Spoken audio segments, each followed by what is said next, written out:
Hey everybody, welcome to today's session.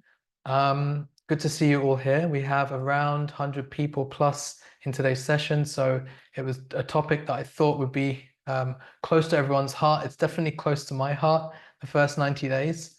And I'm going to be interested in how you receive today's session. So I have to simultaneously manage the waiting room and let people in. So I might be a bit distracted when I flick over to the waiting room, so don't mind that. So the first 90 days, so we're going to spend an hour in today's session together, and we're going to um, we're going to get into a few deep ideas. There's obviously a huge amount to cover in this, so I would appreciate that you just turn your mobiles off and really give it your full attention because there's a lot of content to go through. There's a lot of different points. It's going to run quite deep.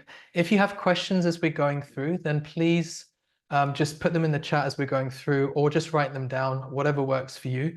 If you make notes, it'll be really good because you can kind of really connect with the content. Um, if I can't answer your questions, we'll see how we get with the agenda and with the time. But if I'm not able to get to your questions, then I will reply to them after the session through email or however, some way I'll get them over to you because it does raise a lot of questions and some of the content will raise even more. So this is going to be quite a different style talk today with some ideas that are really unique and aligned to the kind of work that I do.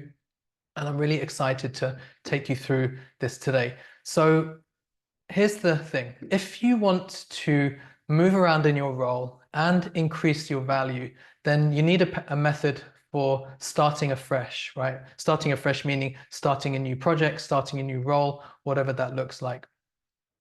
And the goal for today is after this, then you're going to know exactly how you can create a method of starting projects afresh so you can confidently move around in your role and increase your value in what you do, right? I always say this, that business analysts have tremendous amount of value.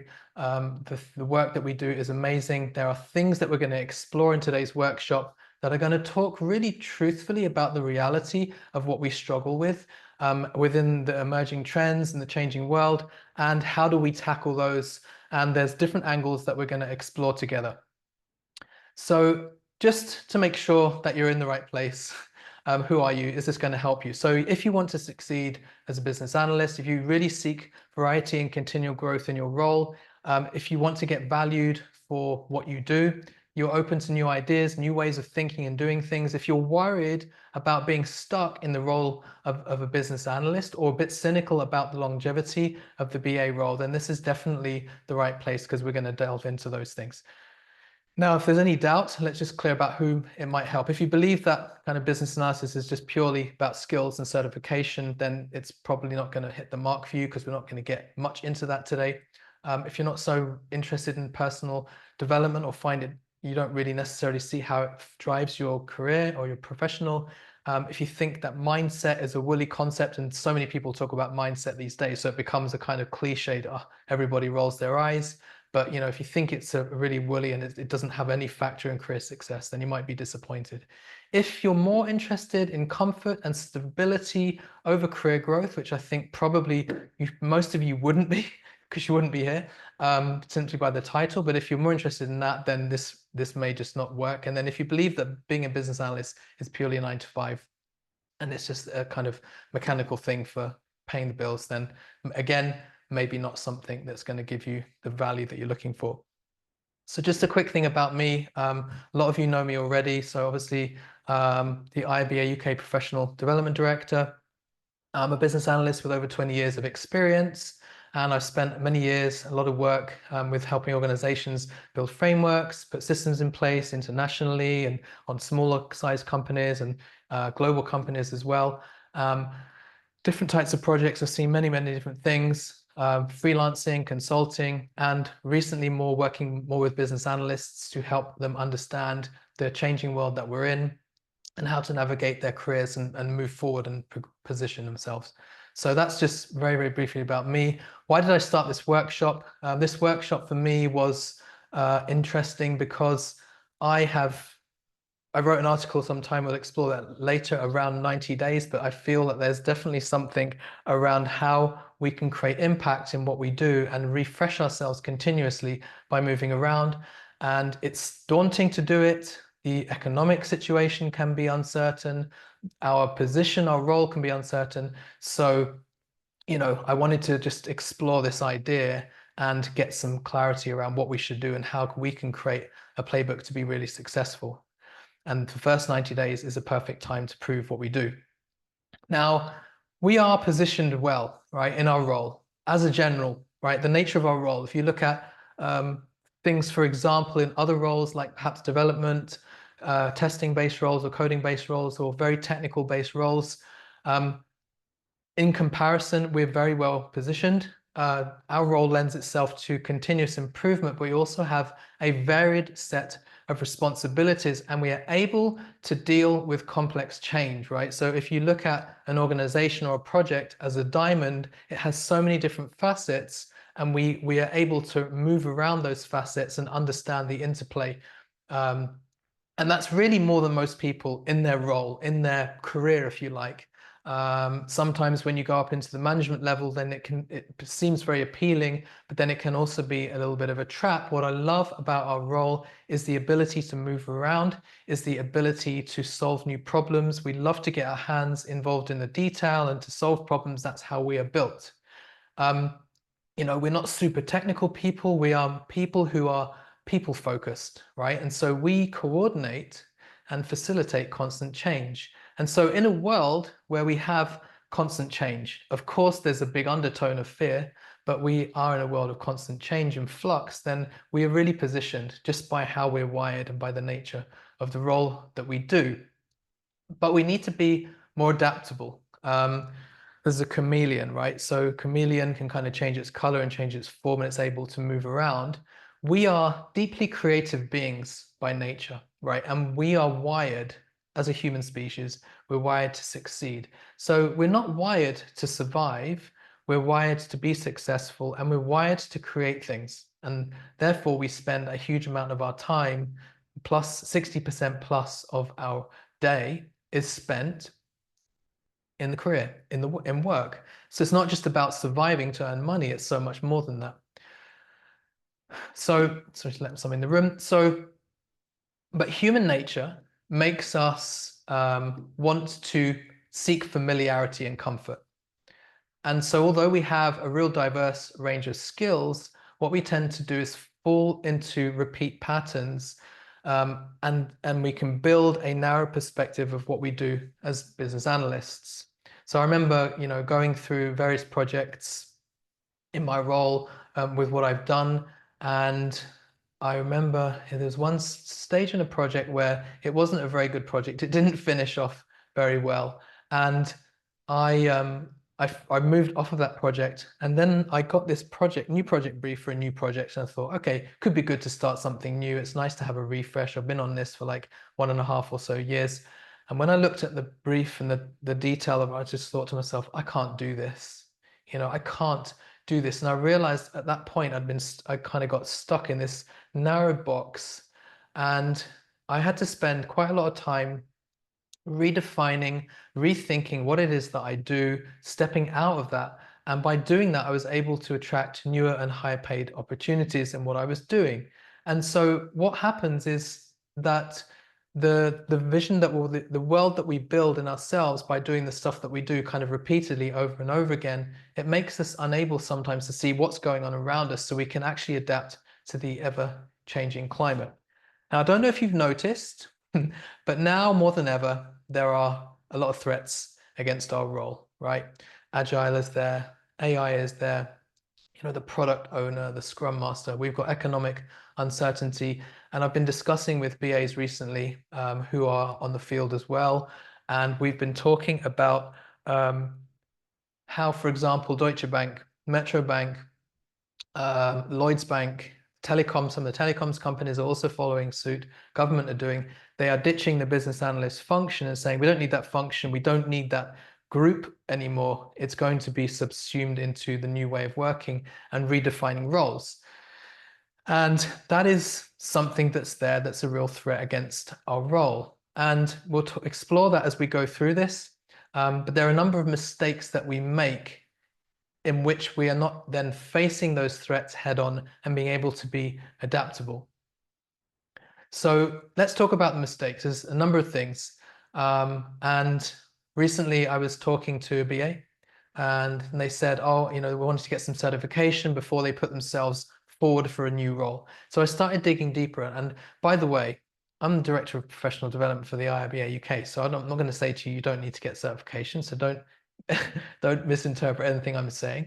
But they're like, I just decided to question it because she's very experienced. She had a lot of years experience and she was really good at what she did. So I'm like, I was digging a bit deeper. And what came was it was a lack of confidence or belief in one's own skills and value. In other words, the value that you already have right now, the skills that you already have right now, are you really monetizing those, if you like, for want of a better word? It's like if you consider yourself as a business, why do you need to go and get some new skill or new something or another if it's motivated to make you feel a better or more confident about what you're doing?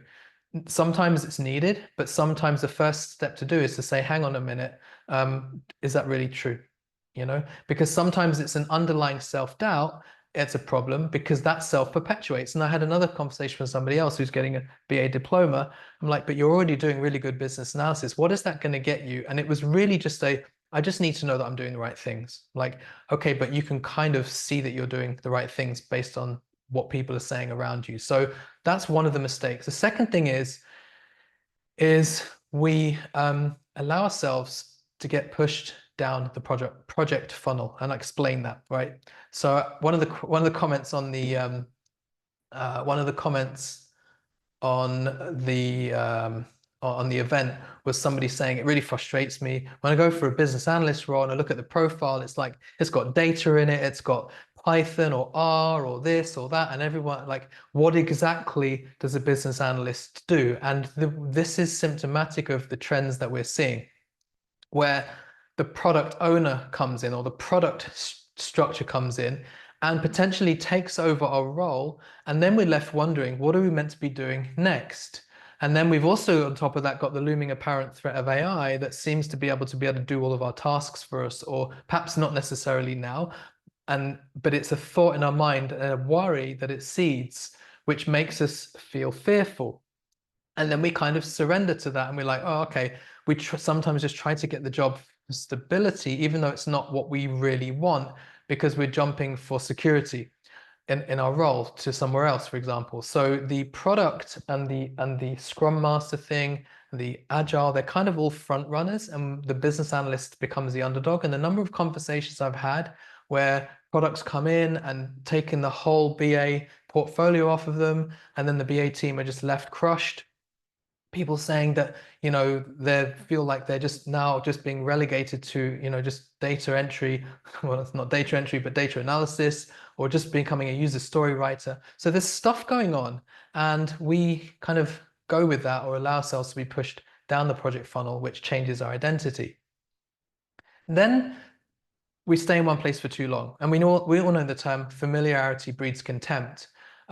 And I would stay in a project, and around 9 months to a year, normally, I would feel like I've outstayed my welcome here. And it when the relationship becomes familiar. Perhaps people stop listening to what you're doing. You're just settling into the daily routine. And then eventually we become a little bit institutionalized. Everything becomes a bit repetitive. And then you're starting to wonder, well, what will I do to increase my salary? Is there a chance for promotion?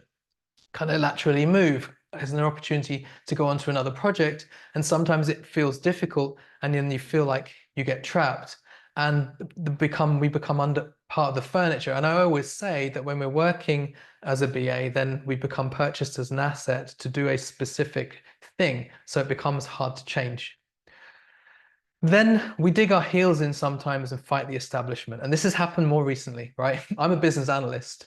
Now look at our nature, right? We're really helpful people. We try to solve problems. There's a huge amount of camaraderie in our community, but we can have a tendency to be a little bit idealistic. And this is a general thing, so don't take offense if you don't believe, if that doesn't apply to you.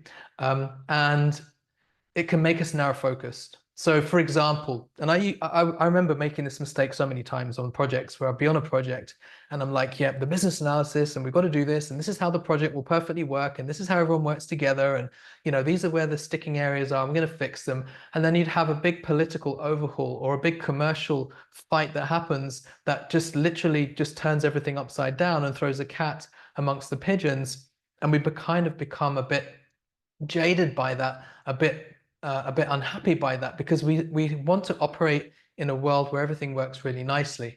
And that idealistic conception around things can give us a bad name.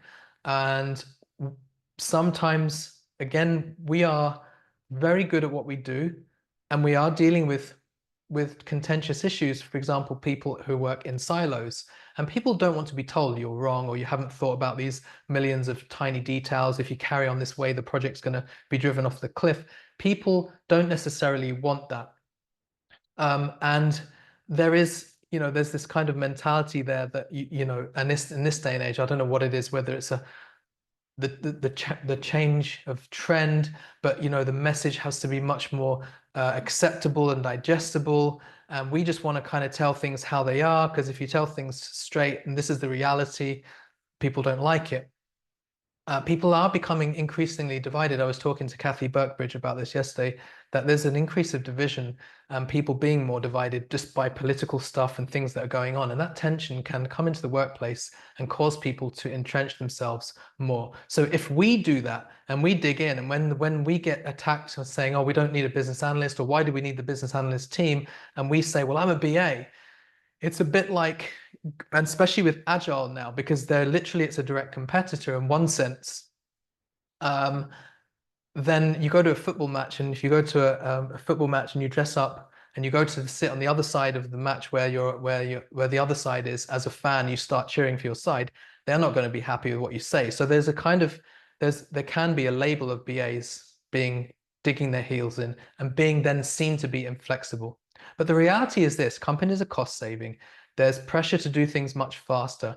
The need for thinking systematically can be replaced by these visually entertaining pictures and flowery language in a boardroom and stuff like that.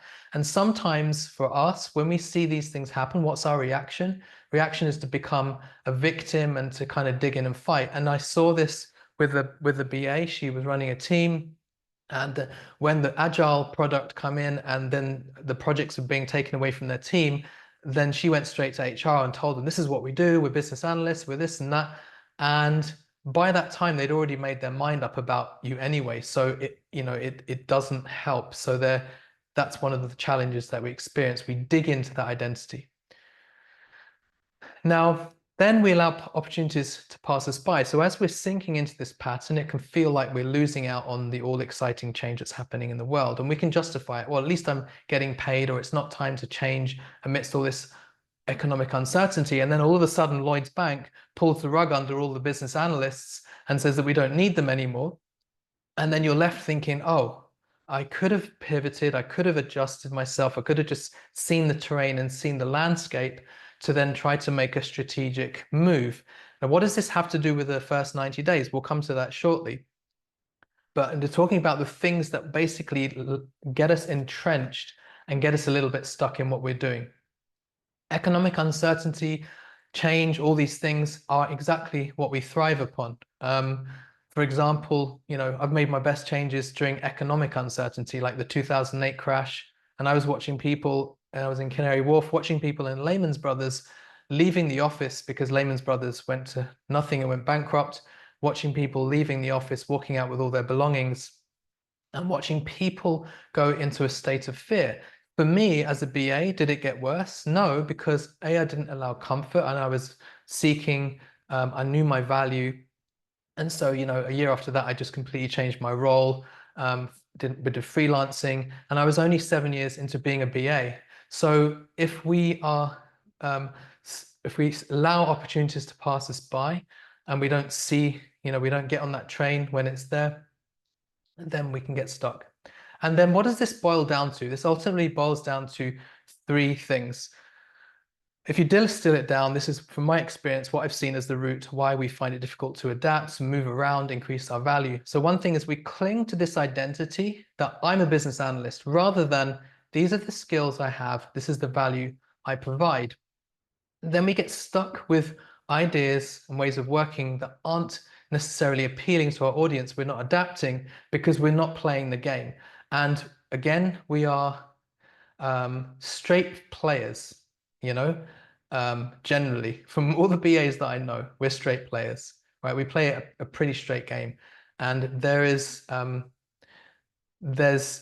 it's not quite like that, the reality of the world, right? And then thirdly, we lose the opportunities around us. We lose the opportunities to be creative. And so what lives in the center of that?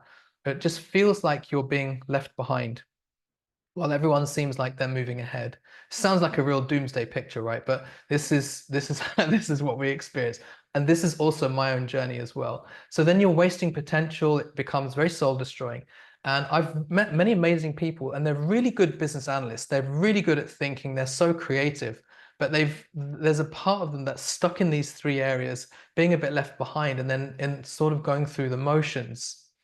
Like, and this is how I see it. Let's say, for example, I don't know if any of you have ever done this or do this, but if you're investing in a stock and you're looking for the right price that you want to buy a stock, let's say it's Apple, and all of a sudden what you notice is that the stock is going up, and you look at it kind of every day, and there seems to be what they call as a bull run, which is where the stock price is really going up and it's going up, and you think, oh, should I buy this now? And then you think, but what if it goes down? And so then you wait, and then you're watching the opportunity go by, and you're sitting there watching that it's going up every single day, and you're still thinking, should I buy? Should I not? I'm not sure. And you just missed the train because it's gone up. So you then feel a bit like you're stuck or you're frozen. And to bring an example of a company, which is Kodak. So Kodak used to be a very dominant player in the photographic industry, and they pioneered photographic technology. So if any of you were from my era where you remember the SLR cameras and the film, you take the film out, the roll of film, the black little plastic tube, and in the film in there's like a long reel of plastic, and you take that film, you give it to the photographers, or I take it into photographers, and they turn the film into real physical pictures. That's gone now mostly. But interestingly, and Kodak pioneered all of that. But then they also, in the 1970s, they developed the first digital camera. And they were so focused on maintaining that profitable business at that time that they didn't take the digital camera forward. They didn't take it to market, even though they innovated it. And what happened during the 1990s and the early 2000s? Digital photography became everything, right? Everyone's got digital camera, and the whole digital cameras were created, and the SLR cameras, the old style ones and films, fell behind, and so did Kodak, because Kodak had missed the opportunity. They didn't go to market because they thought that their film sales, that they were highly profitable selling their films, would be there forever. And they feared pivoting. And then it got to the point where they realized that they need to shift towards digital. And by that time, Canon and Sony and other major brands were already positioned way ahead.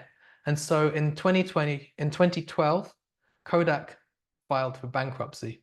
And I was in a shop the other day buying batteries here in Portugal, and I saw Kodak batteries, and that's what made me think about whatever happened to them. I knew kind of what happened to them. I wanted to tell you that story. So when I saw the Kodak batteries, I'm like, oh, they make batteries, but they are a fraction of what they used to be because they didn't adapt. They didn't see the trends. They didn't take that kind of fearless step to move. So my big insight on this is that our job title does constrain us and can constrain us, especially in the environment that we're working now. So your skills and who you are gets defined by your job title, which is a constraint. And that can then dry up the passion for what we do because of what it narrows us to do. And especially if we're in an environment where people don't like or can't relate to our job title. But our skills, forget the job title, our skills are infinitely more valuable. And I talked about that before because we're doing things, we understand change like very few people understand change. Very, very few people. And that's our strength.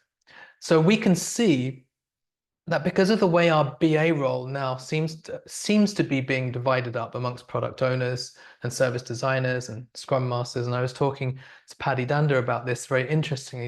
He's a QA, head of QA trainer. So he's the director of training at QA, which is a big training company. And he has business analyst courses, but a lot of people coming into those courses are not business analysts, they're service designers or they're product owners. So that means the skill set is totally needed, but somehow or another it's being divided up into other roles. And what does that mean? In our role as BAs, we give a lot of ourselves. We do a lot.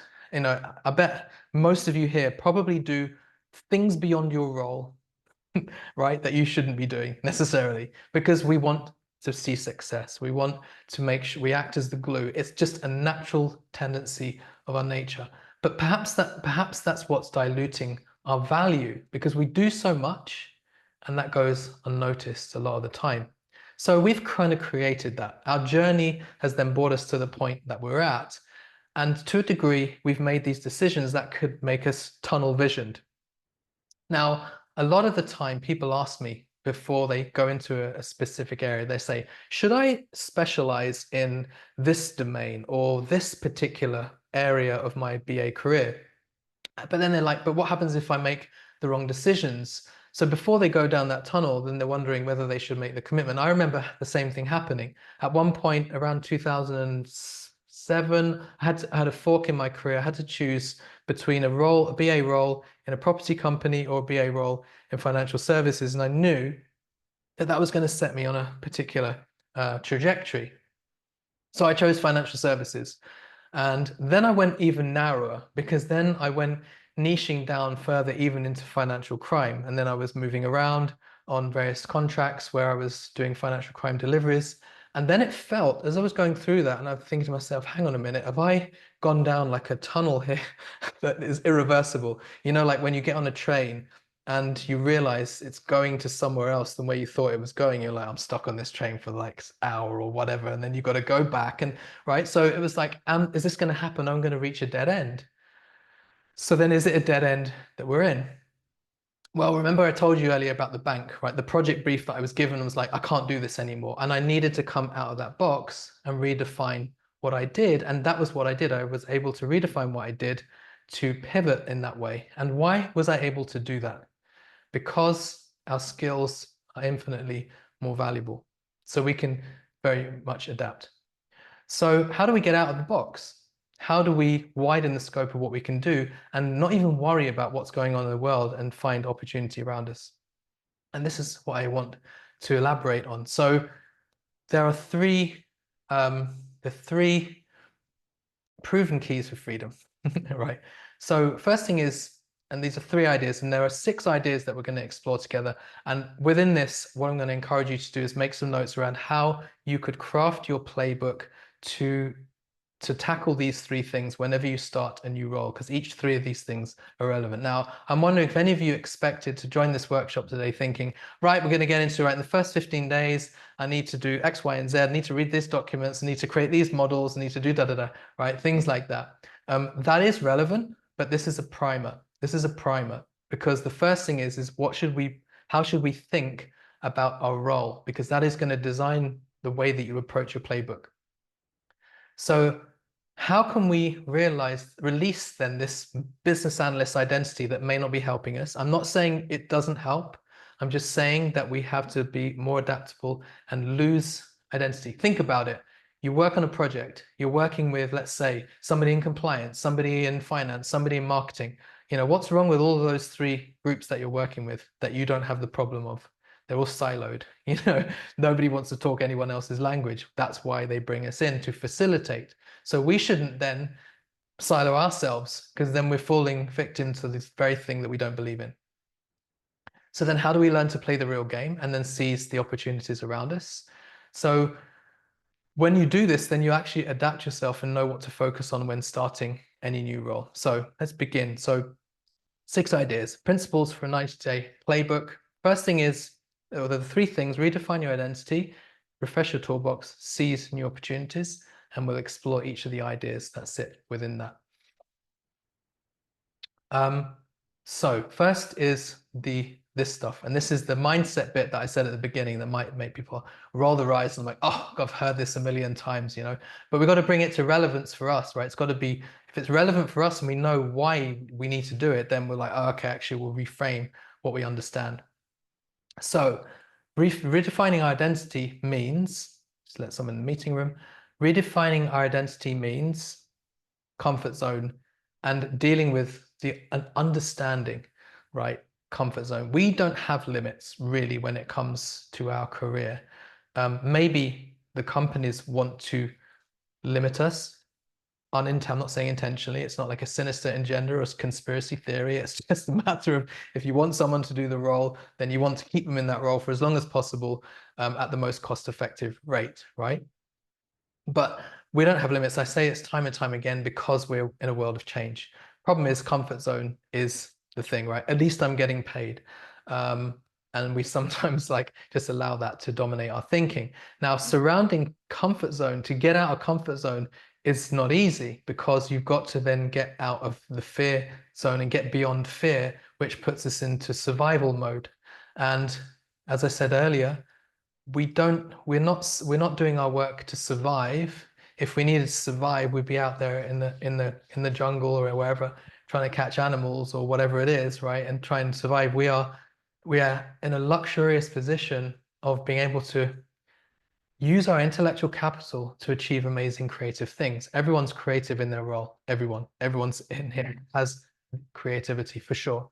So we've got to get out of the comfort zone, bust through the fear zone, and then that will then get us into a learning zone and growth zone where we shift our mindset and we're out of that and we're like, actually, I could do this differently. So instead of turning up kind of for the same meetings, with the same conversations, with the same stakeholders, talking about the same things, with the same old politics, it's like, how do we change that? How do we change the whole game? How do we change the interaction? That's the comfort zone bit. Usually when we're in the comfort zone, then we'll just attract to ourselves things that reinforce that. And there's plenty of science and psychology around that. That's not for now. It's another discussion. So let's talk about the first big idea, the idea that that's not me.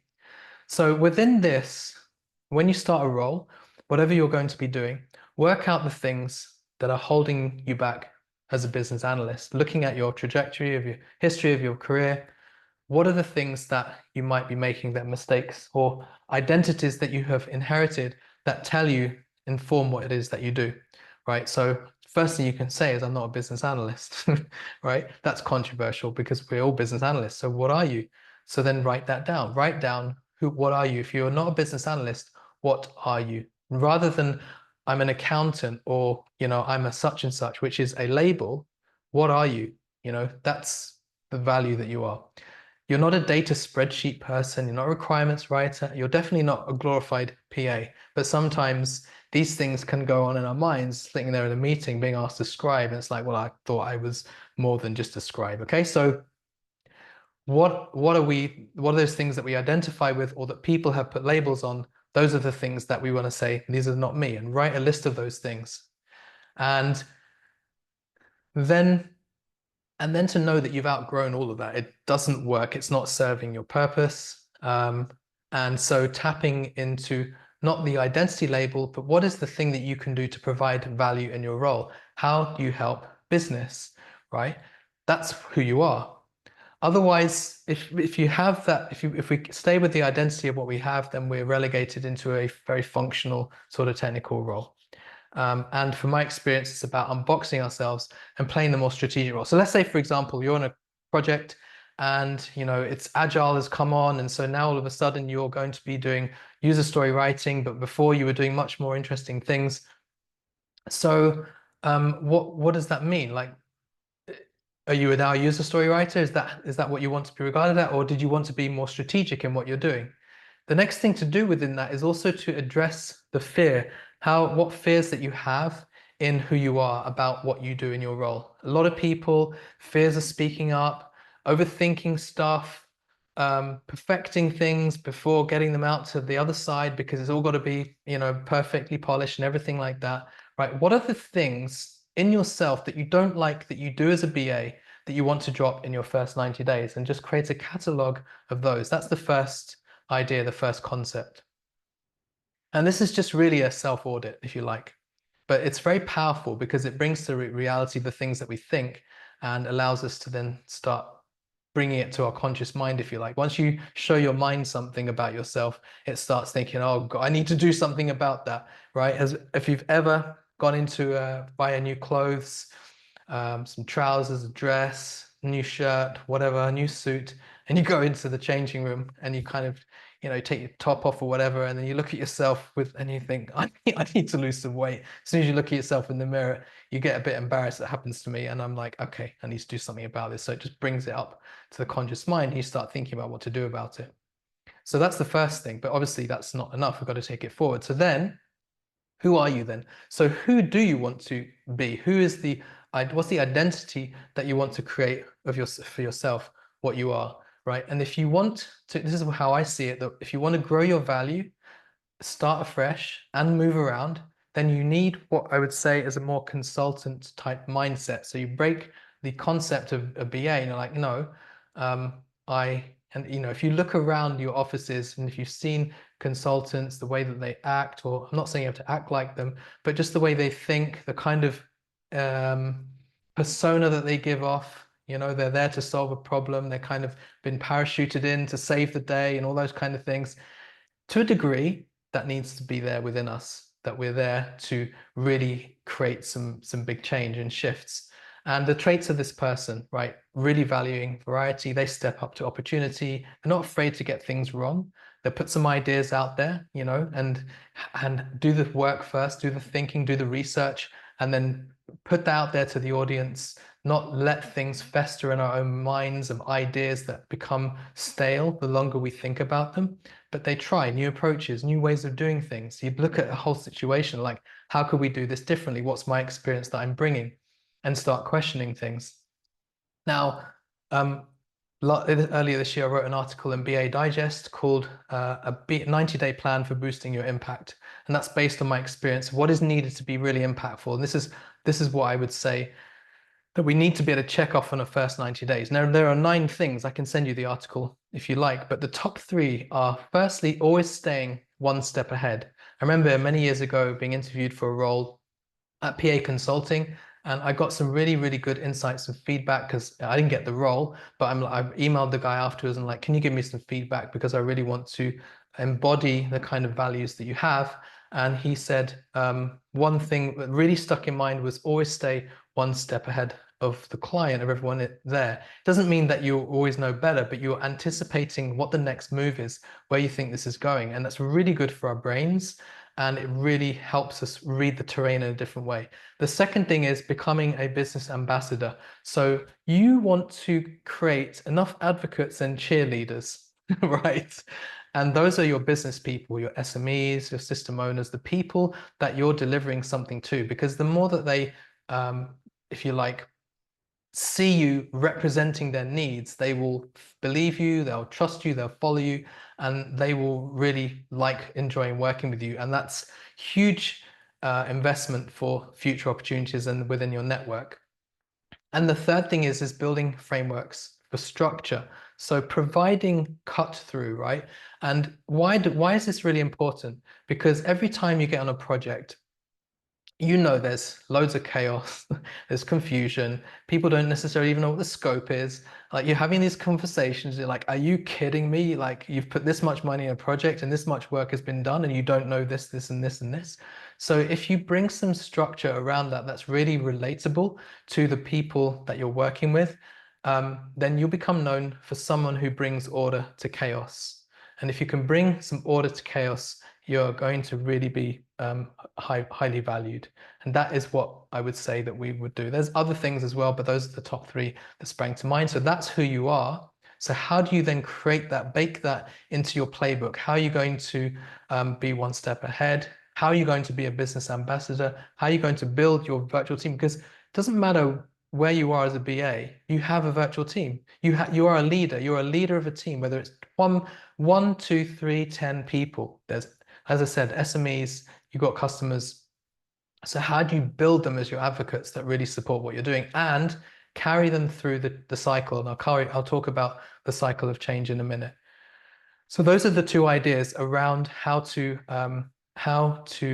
shift your identity or redefine your identity as a BA. Secondly is then refresh your toolbox. This is the thing that you're all wanting, isn't it? This is the part of it you're like, yeah, that's what I was here for, right? So this is very, very important. Yes, of course, business analyst skills we need, but I'm going beyond this. And I'm just going to tell you some things that in my experience have had the most dramatic effect on the value that I provide, getting the recognition. I'm talking about this to build a playbook so that you can make sure that you get recognized for the value that you offer. Like I said, we can go through, just get involved in loads of detail. We get involved in lots of detail from the day one, and we're like plunged into the ocean of busyness and projects. So how do you come out of that and then meet the people that matter to you? That's what we want to talk about here. So first concept, building human skills. So I'm sure we all have human skills because we're human after all, right? But this is the bedrock of what we do, and it can be difficult sometimes. Change isn't technical. Change is all about people. It's all about transformation. So what do we need? I would say that in the first 2 weeks of your role, and from my experience, this has been the fact, the first 2 weeks of your role, the credibility is going to come from three main things, and this is around human skills. Firstly, communication. I talked about how you cut through confusion and seek clarity, right? We have the ability to better communicate, but you've got to communicate at the right levels to the right people, the right things. It's not about just sending loads and loads of detail to somebody or putting it, let's say if you're setting a meeting up, put 15 things in the agenda, send it to everyone, ask them to prepare for things, and expect everyone to turn up to that meeting having done all that work. You know it's not going to happen. Okay, so how do you make sure that you're really articulate with how you communicate, how you set things out really clearly for everybody, what it is that you're going to be doing, why you're going to be doing it, to those right sorts of people. And if they're not communicative, how do you find a way to engage them? First thing. Secondly, then how are you going to facilitate? People are waiting for you to take charge of them. I was talking to a BA the other day, and she's a brilliant business analyst. And she is saying to me that she'll sit sometimes in a project, she'll sit in a corner and wait for people to come to her. And she knows it's not the right thing to do. And so there's a fear there of going out to approach people that you don't necessarily know, and to strike out and start to build those relationships, and to start to create some kind of leading and facilitating them through, right? So how you facilitate is going to be noticed. And the third thing is your emotional intelligence. How are you going to connect with people to get them to do the things that they don't want to do that you need them to do, right? And that is, if you like, the essence of emotional intelligence. It's all about being able to sell. It's all being able to convince and to connect. So how you build rapport, how you're going to build trust with people, how you're going to display empathy, how you're going to understand the situation and just not come in with your own ideas and say, well, we're going to do this, da, da, da, da, right? It's drawing the knowledge out of people. The way that you create, right? I run a mentorship program, right? So the way that we build relationships is we listen. We do more listening when we're a mentor, and the mentees can talk more, and the more you do that, the more data you get. Why do you think Google's so brilliant? Why do you think it's so successful? Because it's not giving us anything. It's taking all the knowledge from the questions that we have. And so that's how it's powerful. That's why data is the most highest value asset in this day and age, and is worth billions, trillions, because it's about finding out what other people want and need. So how do you build that? You build that, people will trust you, people will follow you. That's the emotional intelligence. And then they will be able to do things. They'll do things for you as well. Then moving on to the next part of this, which is cultivating corporate acumen. Now some of these things you may not like, so feel free to leave immediately if you don't like what I say, but these are real truths and things that I've really, really seen. So the first thing is the most difficult one, and I've touched upon it before, but it's about developing commercial and political acumen, like really becoming commercially and politically savvy. It doesn't matter whether you're writing user stories right now, and you're kind of at the, if you like, at the more execution side of the project versus the front end of the more strategic side of the project, it doesn't really matter. You want to develop commercial and political acumen and expertise because you'll understand what is driving decisions. You'll become less emotionally affected by the things that happen, and you'll be able to also provide some navigation with that, and you'll be able to add that as context in whatever work you're doing. If nothing else, you'll learn about how organizations work, and that will make you more entrepreneurial in many respects. And I believe that that's a key thing that we need as business analysts to adapt. You know, we don't just plug into a project and produce artifacts and produce, you know, do the factory line of the project, right? We are much more context driven and strategic. So learning, being commercially astute, being politically aware of the dynamics, that is really powerful stuff. And again, it's sort of, to a degree, it's sort of related to the emotional intelligence side of things. The next thing is we need an end-to-end understanding of, from right through business strategy, right to technical implementation. Now, doesn't mean, and I'm sure you've heard this before, it doesn't mean we have to learn SQL, start running queries in databases and become a DBA, but we need to have a conversation with a DBA, because who else is going to understand how business translates to tech? I'm working with a startup company right now. He's invested $2 million in his business, and he's got nothing to show for it because he has a product team that are really technical people, and he's a really smart guy. They're all really smart people, but they have not got, even though they've got a product owner per se, they haven't got, the product owner does not understand the business, the customer's needs, and then translate that through to technology. So I'm there creating, as what we would normally do, is the end-to-end understanding of it, from, you know, what does the customer need, right through what's the roadmap and where the sprint planning is. Now, I'm a business analyst. Why am I doing sprints, agile? It doesn't matter. I'm facilitating the understanding of change from, it doesn't matter what methodology we plug into, because it's all the same principles. It's just agile is quicker and apparently cheaper, apparently. So this is the thing. Having that end-to-end understanding is the unique selling point for what we do. You know, what is the business? What's the strategy? Where's the goals? How does that link down into what the processes are doing, and how's policy driving that? How are the technical things supporting that? And what are the technical teams trying to pull the wool over your eyes to tell you this is what you need to do, you know, and the vendors, by the way, as well, because they have to deal with that. And that's the commercial part as well. So that holistic understanding is very, makes you what I would call a complete business analyst.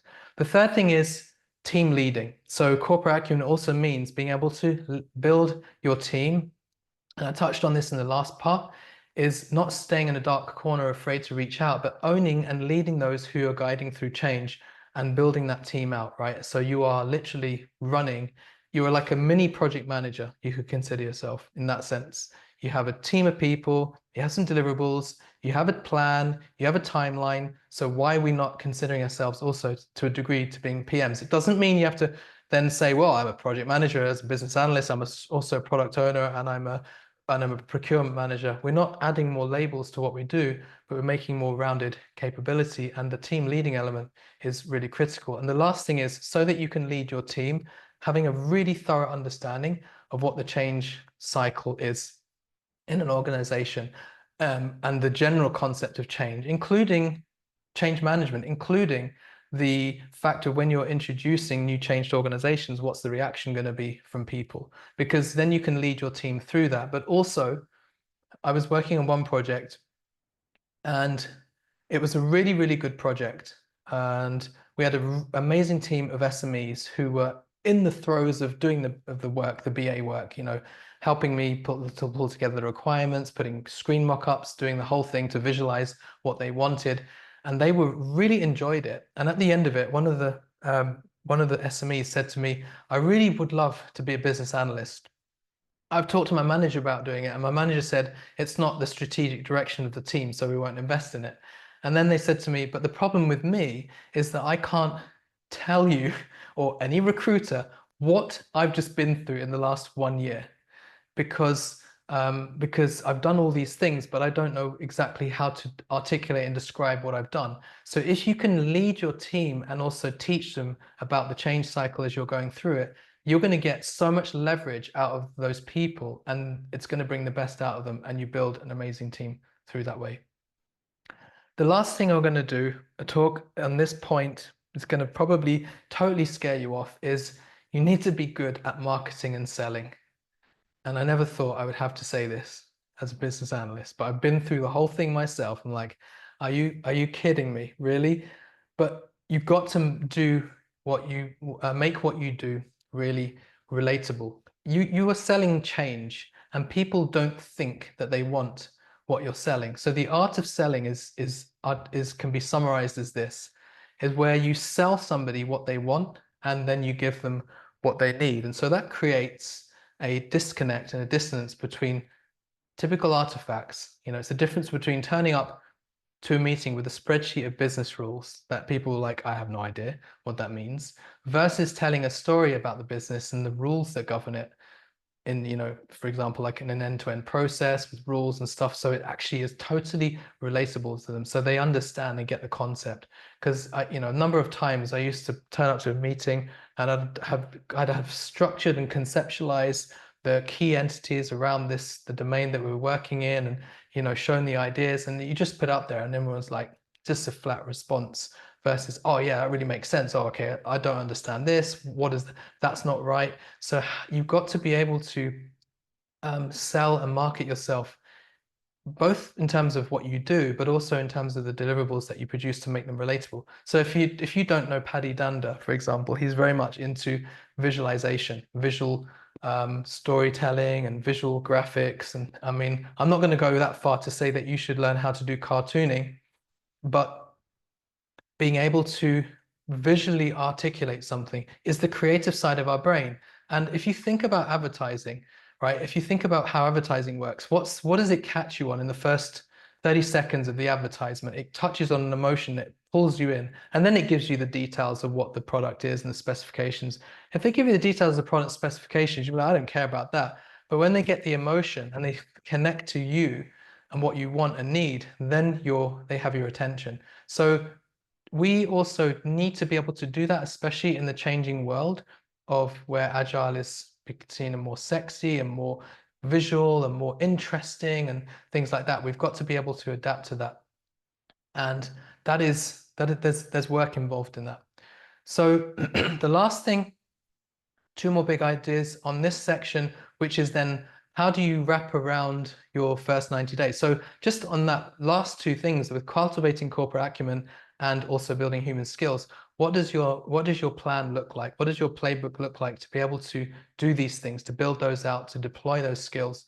And where also do you feel that the gaps are as well? I'll send you this presentation afterwards so you can look, and some notes as well, so you can just go back. But auditing yourself on where your toolbox may need refreshing to step up to do these things.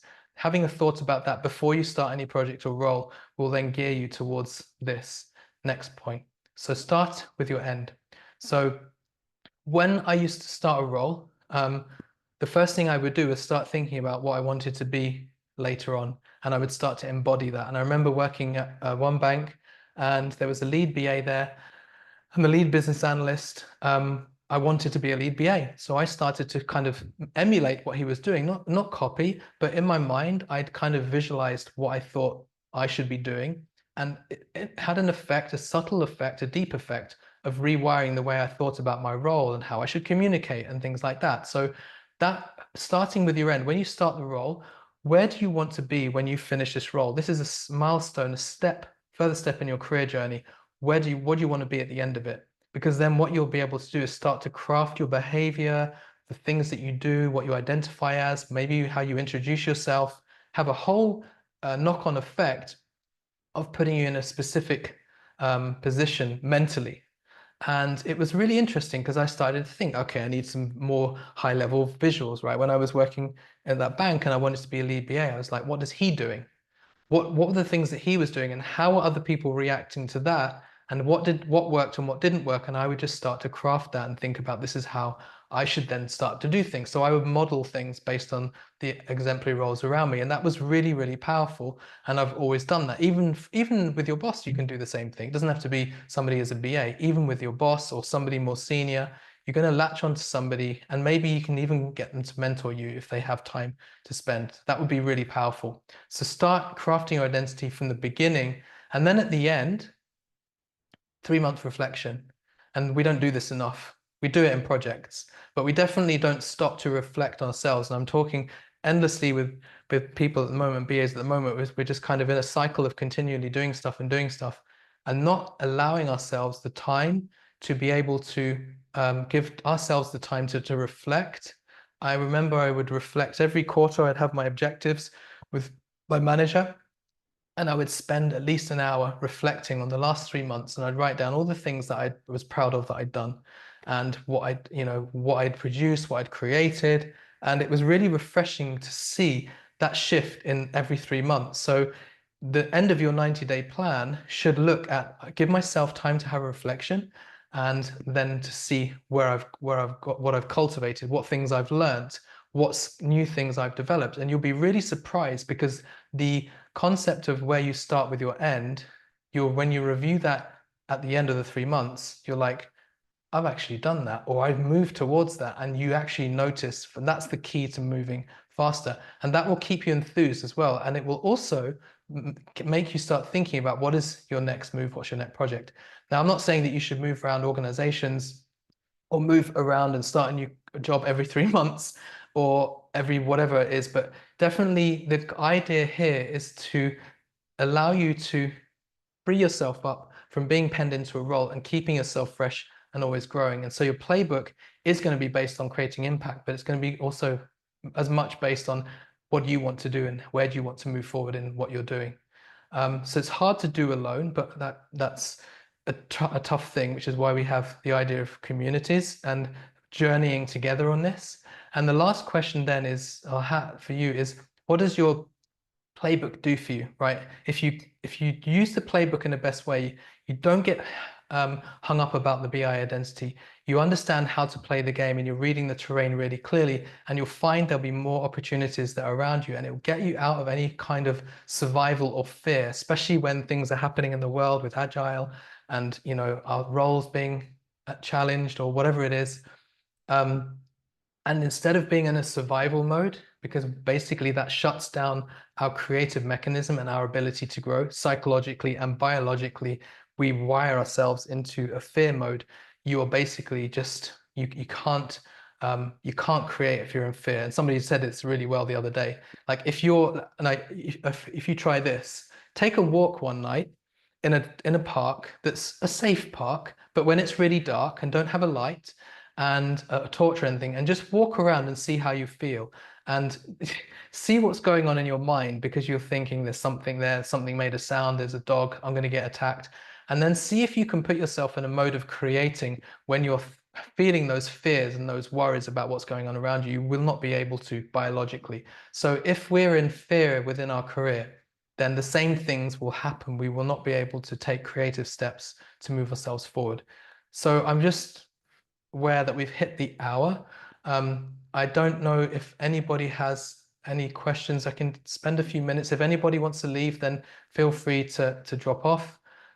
I'll record the questions. If there are any questions coming up, I'll take one or two just for a couple of minutes, and um, then we'll finish up. So anybody have a burning question? Yes, I do. Hello. Hey, Amatayu. Yes, please. Hello. I'm really new in the role. Why is it so hard? I trained as a business analyst last year while I was pregnant with my baby. So I did work experience program with the firm where I was trained as a business analyst, but it is so hard to break into the market. Why is it that? Why is Are it you so hard? Okay, you're talking about starting as a BA into a new Yes, role to start with. exactly. Well, there are barriers to entry. It's not a very easy answer to give, in terms of, like, because I don't know your situation and where you are and what kind of things you tried, what kind of industries you're trying to get into, what your background is. There's a lot of factors there, but I do know there are people who are starting as BAs in BA roles. So I don't know. I would have to delve a bit deeper with you just to understand, what's. My background is from financial services. I'm currently in the United Kingdom, and I was in the bank for 12 years. So apparently, I was an operations manager, and when I was doing the BA training, we I found out that we somehow did some BA roles, but then you won't know you were doing BA roles. We were doing UAT testing with the operations manager. They will send us some Excel sheets. That time they were trying to um upgrade our banking software in which we attend to customers and where we do our normal daily functions in the bank. So there's some things we went through then, but until I did the training, that's when I found out, oh, so we've been doing all these things while back home before I came into the UK. So I was like, okay, I could do this thing, but it's been so hard. I was even looking for an intern role just to break the barrier. It's so hard. Yeah, I mean, it's going to be dependent on various factors like the industry, the company that you're going to. There is a lot of cost cutting and things. I don't know what's going on with the roles that you're actually applying for, and the type of organization. So maybe we have a chat offline about this because I need to understand a bit more, exploring it with you because there are so many elements and factors. It's difficult to just give a general answer to that. But yes, it's hard. Okay. Yes, it's hard to, I mean, in essence, it's hard to start for sure. But you could probably benefit from some kind of career guidance or something like that to help you if you haven't already got that. Let's I connect. haven't gone. Let's connect later and we can see if I can connect you with somebody to help you out. I would love that. Thank you. No worries. We'll take one more question and then we'll finish.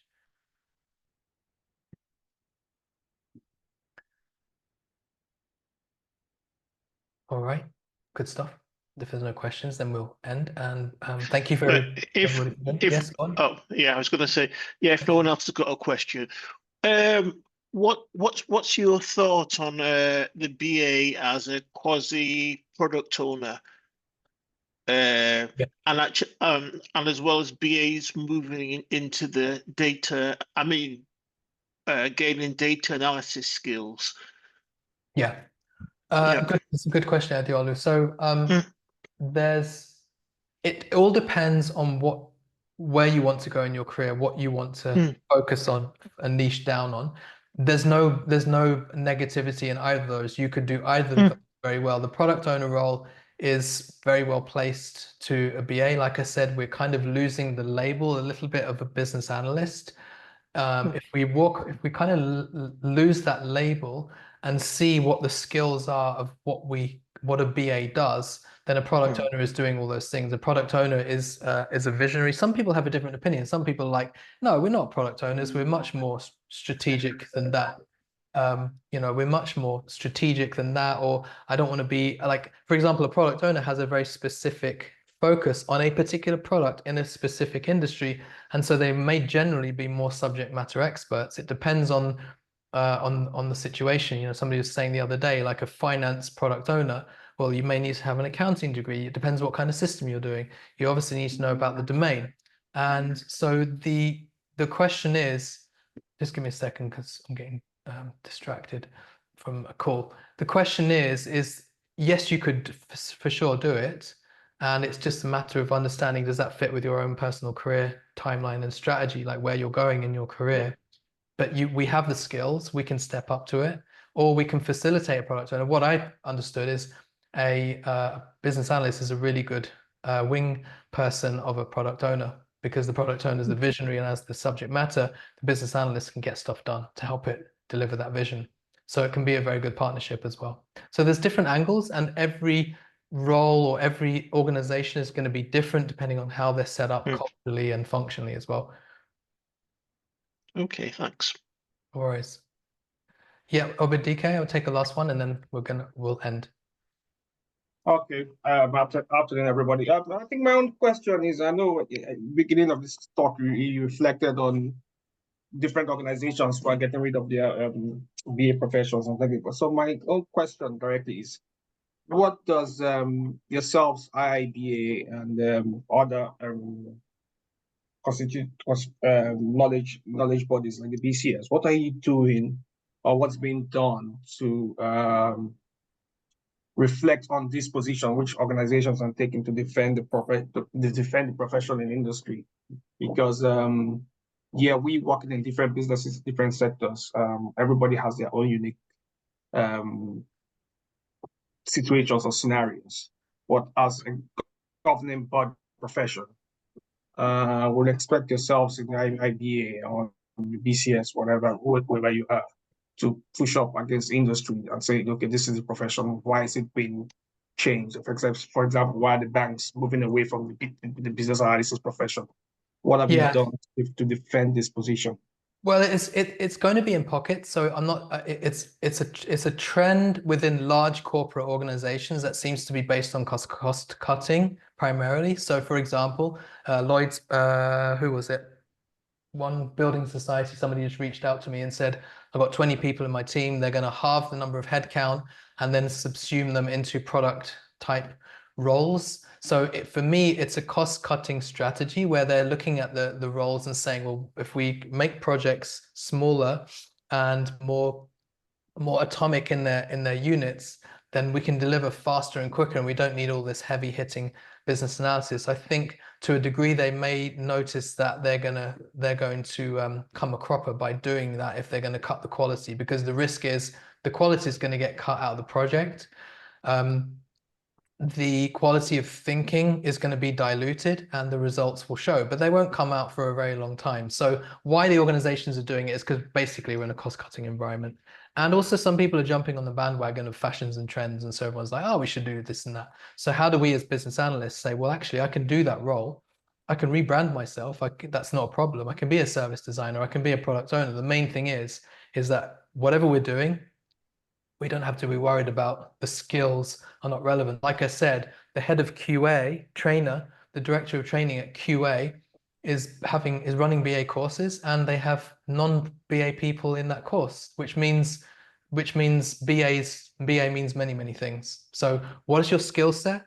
And then how do you match that skill set to what's being looked for, so that you can offer value and you can deliver your services and you can get paid good for helping organizations, and just be really good at those things that I talked about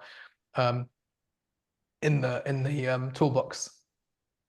So I'm going to end the session, and I hope everyone's really enjoyed that. I will send the replay out as well, so you'll be able to access the replay. And I'll let you know. I'm looking to do some follow-up sessions on this, so I'll email out and see what people are interested in doing as well if we want to go deeper into these topics. Alrighty. Thanks, everybody. Thank you so much, Wonderful James. day. Thank you. Thank you very much. Thank you. Thanks. Bye. Thank you. Bye, guys. Bye, everybody. Thank you. Thanks a lot, Bye. James. Bye, bye, Cody. Again. Yeah. Hey, Thank you. Bye. thanks a lot. Thank you. Thank you so much. Thank you.